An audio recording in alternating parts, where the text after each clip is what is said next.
Hello everyone, Assalamualaikum warahmatullahi wabarakatuh.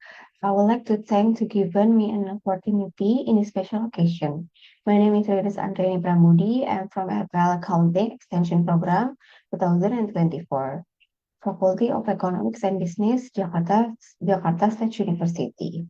Today, I would like to present about my proposal seminar of thesis with title is The Influence of Green Investment, Environmental Performance, and Firm Size on Carbon Emission Disclosure in Energy Sector Companies listed on the Indonesian Stock Exchange. Well, my proposal seminar of thesis consists of three chapters. The first chapter is introduction, the second is literature review, and the last part is research methodology. So the background of the research is climate change has become an increasingly urgent global issue due to the rising level of greenhouse gas emission, which the energy sector being the largest contributor, both globally and nationally. Indonesia, for example, depends on fossil energy and mining activities has resulted in high carbon emission disclosure and increasing environmental pressure. As you can see, this is the diagram of global greenhouse gas emission by sector, and the energy sector is the bigger than sector others. In Indonesia, for example, the phenomena is reflected in different in carbon emission management and disclosure practice among energy sector companies. For example, for the good and for the worst, for the best companies is perusahaan gas negara has successfully reduced emission through energy efficiency initiative, while Bukit Asam continues to fight high emission intensity despite its sustainability commitment. This condition indicates that environmental commitment is not always followed by optimal carbon emission disclosure. Making research on the factor include influencing carbon emission disclosure in energy sector companies both important and relevant. And the next is all about research question. Will be three questions. The first question is, does green in, does green investment affect carbon emission disclosure? The second is, does environmental performance affect carbon emission disclosure? And the third is, does firm size affect carbon emission disclosure in energy sector companies listed on in the IDX? The next is research objective, and this is also will be three objective research. The first is to analyze the effect of green investment on carbon emission disclosure. The, the second is to analyze the effect of environmental performance on carbon emission disclosure. And the third is to analyze the effect of firm size on carbon emission disclosure. The next is all about the benefit research. It will be two part theoretical contribution and practical contribution. In this theoretical contribution, the study contribution to stakeholder theory, which means emphasize fulfilling stakeholder environmental information needs, and legitimacy theory, which explain corporate efforts to obtain and maintain social legitimacy through transparency, environmental disclosure, and finding are expected to serve as a reference for future sustainability research. And for practical contribution, this research are expected to benefit academic and scientific research, companies improving carbon emission disclosure and sustainability strategies, government and regulator implementing carbon reporting, and also green investment policy and investor, communities and NGOs supporting decision making, environmental awareness, and corporate accountability. The next is chapter 2, literature review. This is all about supporting theories. This research used to theories supporting. The first theory is stakeholder theory. This is stage that companies are responsible not only to shareholder but also to all shared stakeholders. According to R. Edward Freeman, companies must fulfill stakeholders' information needs, including information related to environmental impact. Therefore, carbon emission disclosure represents a form of corporate accountability to stakeholder. The next theory is legitimacy theory. Legitimacy theory explains that companies to seek align their activities with prevailing social norms and value to gain public acceptance. Therefore, environmental information disclosure is used as a strategy to maintain legitimacy. In this context, in Indonesia, carbon emission disclosure serves as a means for companies to demonstrate compliance with societal expectation.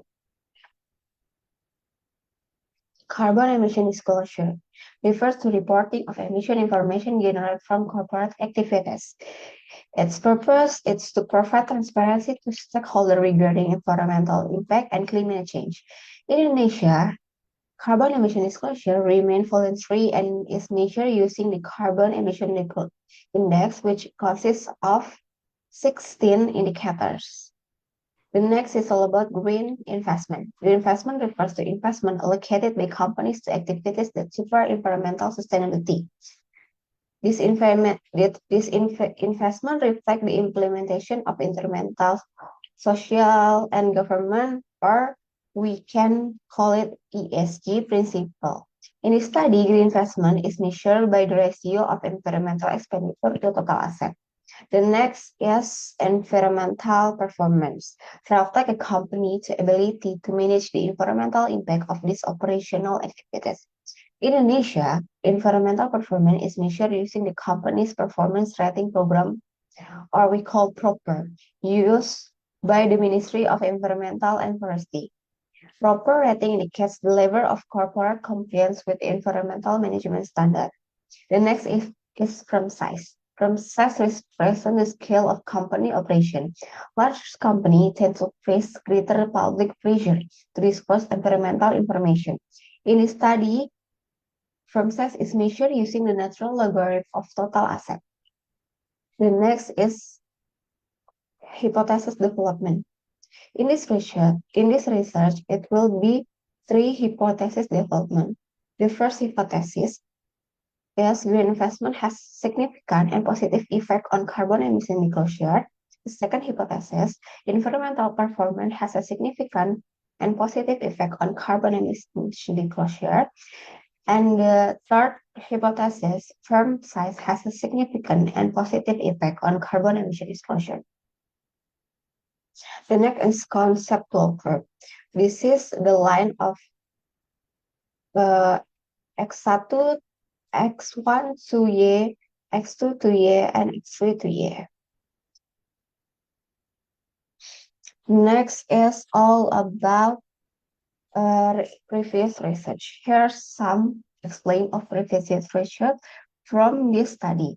Most previous study used sample from manufacturing companies, basic materials companies, or various sectors in general. Specific research on energy sector company is still very limited, very limited, and no previous study have examined the influence of environmental performance, the investment, and company size on carbon emission disclosure in one research. The next is chapter 3. Will tell about research method.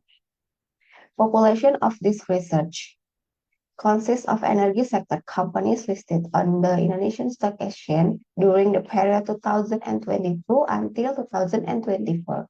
The research object include investment, environmental performance, and firm size, and the total population consists of 22 companies. The next is research method. As we can see, total sample of companies is 22, and there is multiple by the observation years, 3 years, so total research data of sample is 66. And this is the operational variable.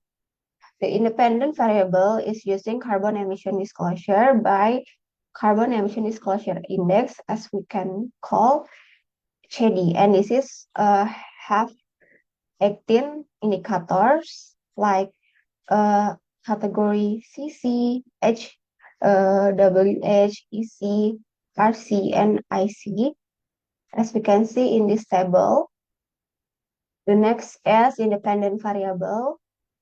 reinvestment with this ratio, and environmental with proper, using this criteria by colors, and from size use a logarithm ratio. And the next is all about data analysis technique. Descriptive statistic in this research is using a method used to describe and analyze the main character of data systematic, including mean, standard deviation, variance, maximum, minimum, sum, range, kurtosis, and sweetness. And model selection test will be Choate test, Hausman test, and LM test. The next is data analysis technique. The following is the regression equation used in this research. We'll use multiple linear regression analysis as you can see in this slide. The next is all about classical assumption. There is normality test, multicollinearity test, heterodicity test, and autocollinearity test. And the next is all about hypothesis testing. In this research, we'll use R-test, F-test, and T-test. I think I have present all the content of the final segment from chapter 1 until chapter 3.